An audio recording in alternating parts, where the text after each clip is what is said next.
Hello and good afternoon my dear kids.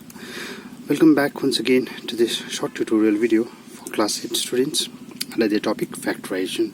So this video is the continuation of previous video, the previous chapter that we are doing, factorization. Okay, so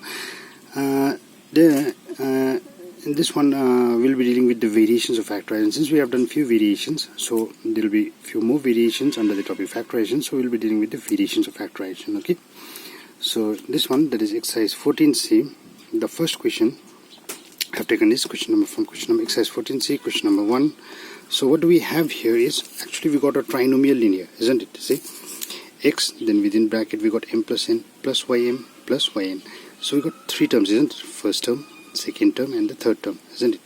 But what do we see in the first term is we got a single term with a common term, already a common term within the bracket, isn't it? That is x bracket m plus n. Now in this kind of sums, what you're supposed to say is what are the possible common terms that we can take from the rest of the terms. Okay, so let's check whether we can get any common term from the rest of the terms. So what do we see here is, in the second term and the third term, what do I see is I see y as common, isn't it?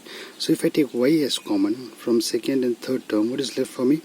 M plus n again. See, in this one I haven't written the previous method, that is expanding and all, because see, till here what you are supposed to know is, you are supposed to know, just see and know whether which terms are common and whether you can take commons or not. Okay, so for the second term and the third term we got y as common.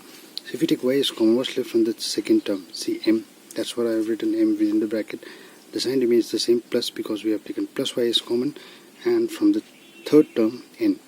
So now what do I see here is I got m plus n, and m plus n is common. See, so if I take m plus n as common, now what do we have actually? Actually we have now binomial, isn't it? See, first term and second term. So what we have done so far is we have reduced from trinomial to binomial. Then since we are not finished here, why we are not finished? Because since the topic is about factorization and we need our answers in factors, isn't it? So if you take m plus n again as common, so what's left from the first term? X, see, the sign remains same, plus and y. Okay, now we got our terms in product form, so that's our answer. That's the factors, isn't it? This might be a bit confusing, isn't it? So let's do a few more sums. Okay, similar to this one. Okay, for question number 3, what do I have here in question number 3 is I got px plus py plus x, and within bracket I got x plus y. This one again I have a trinomial, first term, second term and third term. Okay, I got a trinomial. So as I already said, for trinomial, and one common term is also given there out there in the third term, isn't it? It has already been taken common, x has already been taken as common, and we have got x plus y. So what we are left with is, we are left with the first term and the second term, isn't it? So first term and the second term. So if you take p as common from the two terms, the first term and second term, I can easily figure out that p is common, isn't it? Now you two can easily figure out, I guess, isn't it? So p is common. So if I take p as common, so what's left from the first term? See, x, the sign remains same, plus, because we have taken plus p as common. The sign only changes when we take negative as common, isn't it? That is what we have already discussed in previous video as well. So what's left from the second term? Y. So x plus y within the bracket. So plus x, the third term remained as it is, because what we have now, we have x plus y and x plus y as common. See, so if I take x plus y as common now, what's left from the first term? P plus x. Why we are not done in the second line? Because we haven't got the factors yet, isn't it? As I've already said, the factor has to be in the product form. So here is your product form, x plus y into p plus x, isn't it? So that's how we are done here. Okay, let's do a few more sums, it'll be clear for you. Okay, so for question number 4, what do I have is again a trinomial. See, m within bracket m plus 4 minus 8m minus 32, and here also I haven't expanded the term like I used to do before. See, what you are supposed to do is after each and every sum you have to upgrade as well, isn't it? It's not mandatory that you have to write the factors again and again. Okay, for every sum it's not mandatory that you have to write the factors. If you can take the commons directly, then you can do that. Okay, so for the first term it's already given as m within bracket m plus 4, isn't it? Now from the second two terms, second and third term, what do I see is both are, I know the relation between 8 and m is multiplication, and what I know is 8 and 32 both are multiples of 8, isn't it? So if I take 8 as common, what will it be? It will be minus m minus 8. 4 times is 32, isn't it? But for m and 4, both of the terms I need in positive take common as well, furthermore common, isn't it? So that is why I have taken minus 8 as common. See what's happened when I take minus 8 as common. So the sign of m changes to positive m within the bracket m. See, the sign of 32 also changes to positive plus 8. 4 times is 32, so I have written 8. 4 times is 32. It's simple like the reverse of multiplication. See, if you multiply these terms, what will you get? Minus plus is minus 8 into m is 8m, isn't it? Minus plus is minus 8. 4 times is 32. See, it's simplest reverse of multiplication. Okay. Okay, now after this, what do I have? Again, I have m plus 4 and m plus 4 as common. So if I take m plus 4 as common, what's left from the first term? M minus 8. So we are done here, the factors. Okay. Okay, let's do a few more. Then it will be easier for you. Okay. Now in this one, what do I have is I got a polynomial. I got 4 terms actually, isn't it? So ax plus bx plus 7a and plus 7b. So if I take, what do I see is from the first 2 terms, I know x is common, and from the second 2 terms, I know 7 is common. A third and fourth term, isn't it? So if I take x is common, so what's left from the first term? A plus, it's from the second term, b left, so b. Now, from the third and the fourth term, if I take 7 is common, so what's left from the third term? A, the sign plus, and from the fourth term, b. See, this is how we get common. Okay. So if I take a plus b and a plus b again is common, because we are not done here, isn't it? We haven't got the factors yet. So x plus a plus b is common. So from the first term, x plus, from the second term, 7. Now we got our factors, isn't it? A plus b into x plus 7. That is in the product form. Okay. Okay, let's do a few more. Then it will be easier for you. Okay. Okay. Now again the same type. We got 4 terms, isn't it? In this one, what I have done here is I know that first 2 terms x is common, so I have directly taken x as common. What's left from the first term? Y minus z, isn't it? From the second 2 terms, I know 2 is common. But what is the sign of y in here? See, minus. Now what do I require actually is the sign of y as plus, isn't it? So that is why I have taken minus as common, minus 2y. So remember, I am taking negative sign as common. If I take negative as common, the sign of other term also changes. So that is why this y, negative y, became positive within the bracket. And this positive z, 2z, it became minus z within the bracket. 2 is already taken as out as common. See? Now again, what do I have? Y minus z and y minus z is common. So if I take y minus z as common, what is left from the first term? X minus 2. Okay? Okay. See, the same term can be done in another way as well. See. Now, the question was like this, isn't it? xy minus zx minus 2y plus 2z. So what I have done here is, instead of taking x, if I want you to take y as common, let's see what happens, whether I can take or not. Okay. So what I have done is I have simply arranged the term. See, first term. The third term I have kept it here. Why? Because from the first term and the third term y was common, isn't it? So, and after that I have taken the third term, and the second term I have taken it to the third place, that is minus zx plus 2z. Okay. Now from the first 2 terms, y is common, isn't it?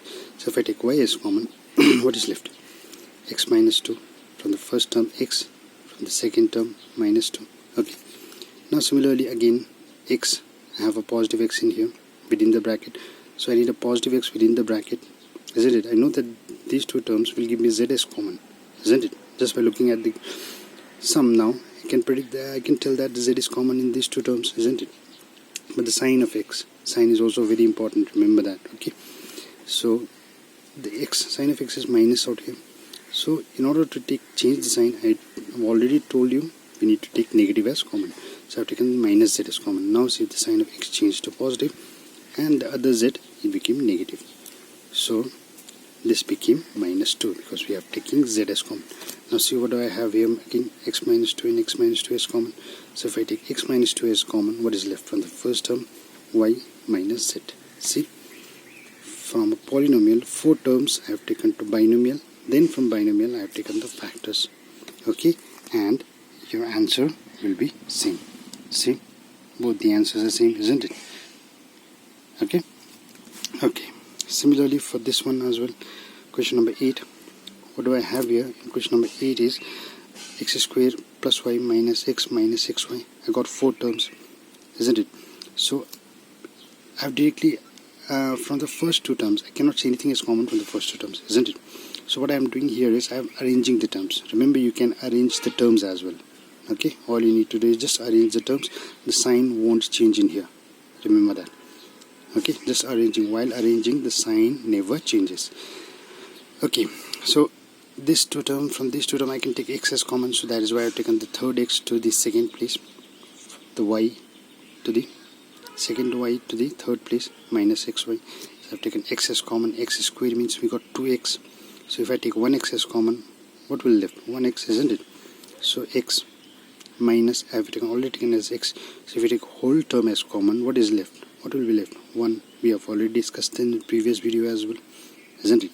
So that is why 1. Now see, now you take y as common from these 2 terms. Okay, I can easily take y, isn't it? So if I take y as common, what is left from here? 1. And what is left from here? Minus x, isn't it? Now in this one, what do I see is I have here x minus 1. Here I got 1 minus x. This is that the terms are same. This is just that the signs are opposite, isn't it? The one in here has a negative sign, the one in here has a positive sign. X in here has a negative sign, x in here has a positive sign. What you can do is, on the second line, what I have done here is I have kept the first term as it is, that is x within bracket x minus 1. Now from this line, what I have done is I have taken negative as common. See what happens when I take negative as common? The sign from both the terms inside the bracket changes, isn't it? So that is why when I take negative as common, this negative will be multiplied with this positive. So minus into plus, it will give you minus. Y will remain as it is. See, the sign of x, now it was negative, changed to positive, so that is why I just placed it in front, x. Now 1 became negative, so minus 1. Now what I have, x minus 1 and x minus 1 is common. See, if I take x minus 1 is common, now simple, x minus y is left. So we got factors and we are done here. Okay, or the same question can be done in slightly, if you slightly arrange the term at the first. If you slightly arrange the term, if you are a very good observer and you can directly observe the terms at the first, then what will happen is you can just directly get your common terms same without taking negative as common. See, it's like we have done here. Here, what in the same line, what we have done is just taken negative as common, isn't it? So okay. Now in this one, what I have done here is, okay, when I take this and this common, I know that what will happen, isn't it? This one was what we have done before, isn't it? So now in this one, I am taking the first term and the fourth term, see, together. First term and the fourth term together. Now I know that if I take x as common, what will be left for me? X, isn't it? So that is why that x term I have kept in the third place, see? And the y term I have kept in the fourth place. Okay? So now if I take x as common from the first 2 terms, see, this is about arrangement, simple arrangement, nothing is there. Okay, no sign changes, nothing, simple arrangement. What I'm trying to teach you in here is, if you observe well that where will be the variable exactly, then while arranging the terms you can arrange the terms like that, so that it will be easier for you, as simple as that. Okay, so if you take x as common, so what's left from the first term? X, isn't it? Minus, and what is left from the second term? Y. So see, now what do I have here? I got x minus y. So I know the value of x is, the sign of x in here is minus. So I need to take minus 1 as common, because there's nothing in common between them. See, if there's nothing in common, then we can take minus 1 as common, isn't it? That's what we knew from the previous video as well. So if I've taken minus y as common and a minus 1 as common, so what is left? What will happen? The sign changes, simple, the term remains same. So the x turned to positive, y turned to negative, so x minus y. Now what I have, x minus y and x minus y is common. So see, when I take x minus y as common, what is left? X minus 1. Product form, so we got the factors. Okay, I hope now you kids are getting much your confusions are much clearer now, isn't it? Okay, now in this one what we have is, again we got 4 terms. See, so what do I see here? From the first 2 term I can simply take x as common, isn't it? First 2 term without arrangement. So see, without arranging, if you can figure out that whether you need to arrange it or not, just by looking at the question will be easier for you. And how to do that? In order to do that, you need to go through all the basics, practice the sums, and it will be easier for you. Okay, so in this one, that is from the first term and this second term, what do I see here is, if I take x as common, what's left for me? 3y minus 5. That is what I'll know, isn't it? If I take x as common. Now in this one, so now remember, I need to take out 3y minus 5 as the term, as the common term. After taking common, I need to get 3y minus y. 3y minus 5, isn't it? So what do I see here in the third term and the fourth term? If both are multiples of 2, isn't it? If I take 2 as common, what will happen? 2 3 times is 6, so 3y. 2 5 times is 10, so it will be 3y minus 5, isn't it? So in this type of questions, no need to arrange, isn't it? So okay, so that is why I have taken x as common, so 3y minus 5, and simple plus 2 as common, because I don't need any changes in sign, so this one will be positive, remains plus. If I have taken positive as common, no need to change the sign, so 3y minus 5, 2 5 times is 10, 2 3 times is 6, isn't it? So now again, 3y minus 5, 3y minus 5 is common, so what's left from the first term? X plus 2, and we have got factor form, product form, so these are the factors, so we are done here. Okay, so few more sums. Okay, and in this one what do I have is, see, 1 2 3 4 terms. What do I see? If I take, as I've already said, see, these, in order to do like this, that is just by looking at the question whether to arrange or not, you need lots of practice, remember, and you need the knowledge of all the basics also. So what I've done here is I've taken 1 as common, isn't it? When I take 1 as common, 1 minus 2a, I'm left with 1 minus 2a. Why I'm taking just 1, I've taken 1 minus 2 is because, see, in these 2 terms, what you can figure out is 2 is common, isn't it? A square means we got 2 a's, a into a. A cube means we got 3a, that is a into a into a. So if I take 2a square as common, so what will left? 1 minus 2a, because 2 times is 4, isn't it? Opposite of multiplication, as I've already said.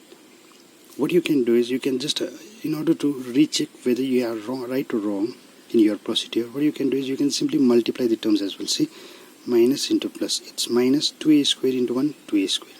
Minus into minus is plus 2a square into a, 2 into 2 will give you 4, a square into a will give you a cube. See, okay, so in that way also you can check on your steps as well. So after doing all that, what do I see? 1 minus 2a, 1 minus 2a is common. I have taken 1 minus 2a is common, so what's left for me? From the first term, 1 minus 2a square from the second term. Product form, we got the factors, and we are done here. Okay, so just few more sums. Okay, I won't take much time, just 2 more sums now. Okay, in this one what do I have is a minus 2b whole square plus 3a minus 6b. Now this term a minus 2b, we can write it as a minus 2b into a minus 2b, isn't it? Now from the third term and the fourth term, second term and the third term, what do I see is both are multiples of 3.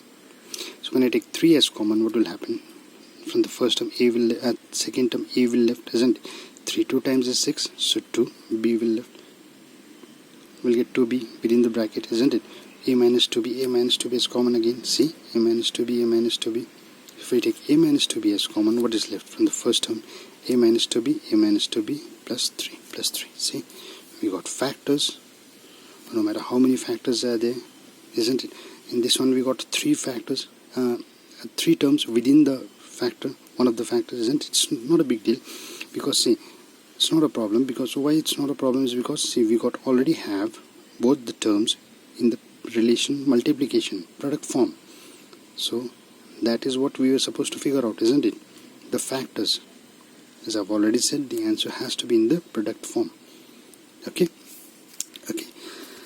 So now the final question for today we have here is x to the power 5 plus x to the power 4 plus x to the power 3 plus x square. So from the first two terms, what I can take as common as x to the power 4. X to the power 5 means we got 5x. X to the power 4 means we got 4x, x into x. So you can take 4x as common, isn't it? X to the power 4 as common. So when I take x to the power 4 as common, what's left from x to the power 5? 1 of the 5 x will left, isn't it? So x. Remember, I haven't shown the expanded form. It's not mandatory. It's not necessary that you need to show the expanded form in each and every line. According to the question, you need to grow your standards as well, the way of writing as well. Okay, so x to the power 4 as common. So x to the power 4, what's left from the first term? X plus 1. X to the power 4 I have taken as common, so 1. Now from these two terms, x to the power 3 plus x square. So x square as common. Okay, so if you take, when you take x square as common, what is left from this term, the third term? X, 1 of the x, isn't it? Plus 1. So as I've already said, in order to check whether you are correct or not, you can just, after taking all the common terms, you can multiply the terms as well. See, x to the power 4 into x will give you x to the power 5. X to the power 4 into 1 will give you x to the power 4. See, x square plus x square into x will give you x cube. X square into 1, x square. See, after that we are not done here because we didn't have the factor form yet, remember. So x plus 1 and x plus 1 is common. So I have taken x plus 1 as common. What is left? X to the power 4 plus x square. And this is where we are done now. Okay, the product form. Okay, I hope you guys have understood. If you haven't, please do let me know, and I want you to try the remaining sums as well. Okay, so till then, stay safe. Goodbye.